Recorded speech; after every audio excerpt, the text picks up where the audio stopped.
Hi, subscribers. Thanks for joining us on Mind and Body Pilates, a wellness approach.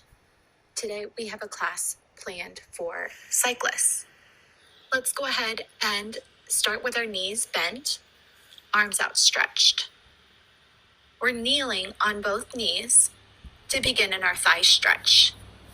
Hips stay long, and then we're going to focus on stretching the thighs back over the heels, keeping the hips extended.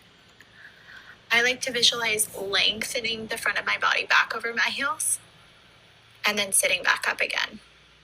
As I lengthen the front of the body back over my heels, I'm keeping my core active so that I'm not putting tenderness or pressure on my low back.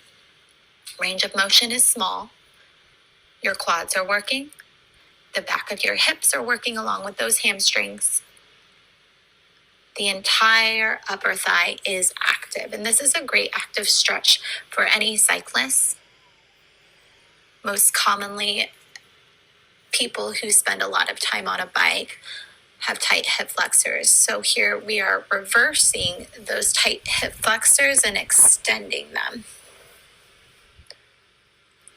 Let's go ahead and come back up. We'll sit down into our mermaid position. Sit on your right hip with the knees bent side by side. You'll use your core to sit up tall. We'll progress into a side bend. Let's stretch the arms up with the palms facing inward.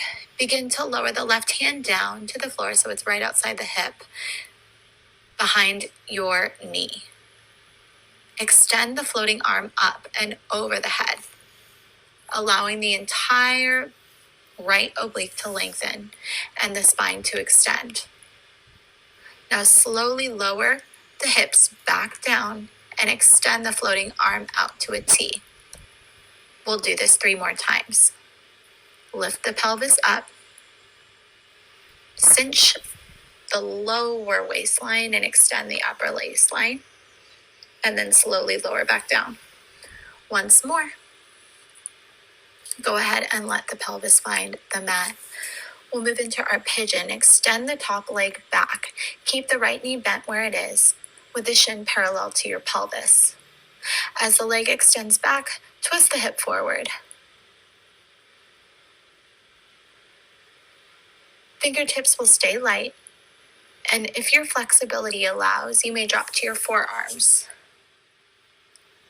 We're holding this stretch for 5, 4, 3, 2, and 1. Let's go into our mermaid sit, sitting on the left hip now. Knees bent side by side. Use your core to sit up tall. Stretch the arms up with the palms facing inward. Keep the core active. Begin to lower the right hand down to the floor.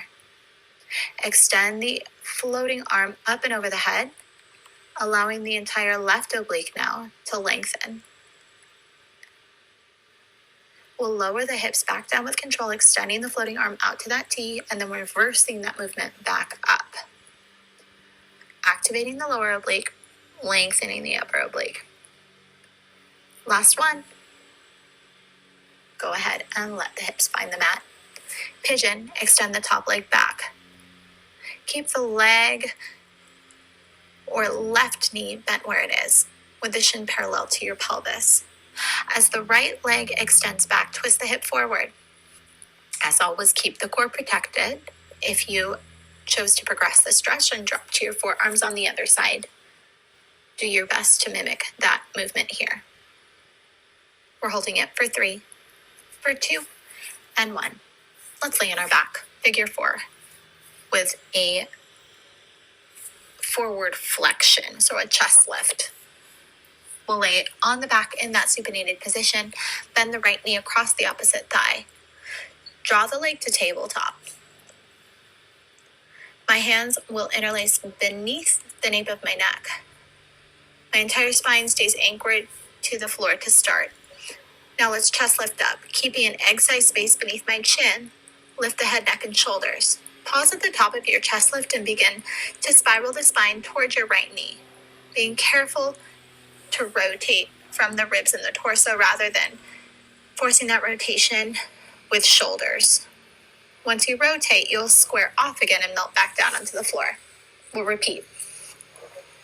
Using that exhale to lift and then spiral that spine. Think about still sending all of the still air out as you rotate, using your entire inhale to square everything off, and then lower back down. Last two. Being careful to keep the back of the pelvis anchored as you rotate and spin to that right side. Last one. Go ahead and lower the head, neck, and shoulders down. We'll switch. Bend the left knee across the opposite thigh. Draw the right leg to tabletop.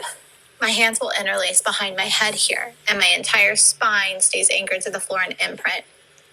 Now chest lift up. Keeping an egg-sized space beneath my chin, you'll lift the head, neck, and shoulders. Pause at the top of your chest lift and begin to spiral the spine toward the left now. As you rotate, be sure to keep the legs still. You'll then come back through center and lower the head, neck, and shoulders down. We'll continue. We'll do 3 more on this side. Avoiding the temptation to let the knees tuck in towards you or move away from the body as you spiral and rotate. Last 2.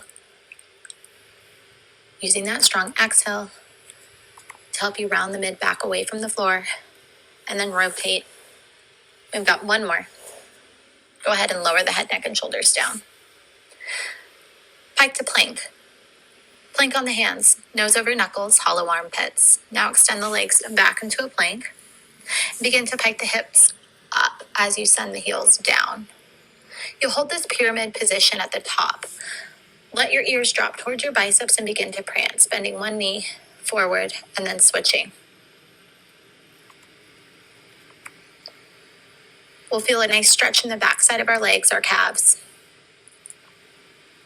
You're keeping the inner linings of your legs zipped as you prance. Last one. Go ahead and walk the hands to the feet and begin to restock the spine. Thank you for joining us today on Mind and Body Pilates, a wellness approach. See you soon.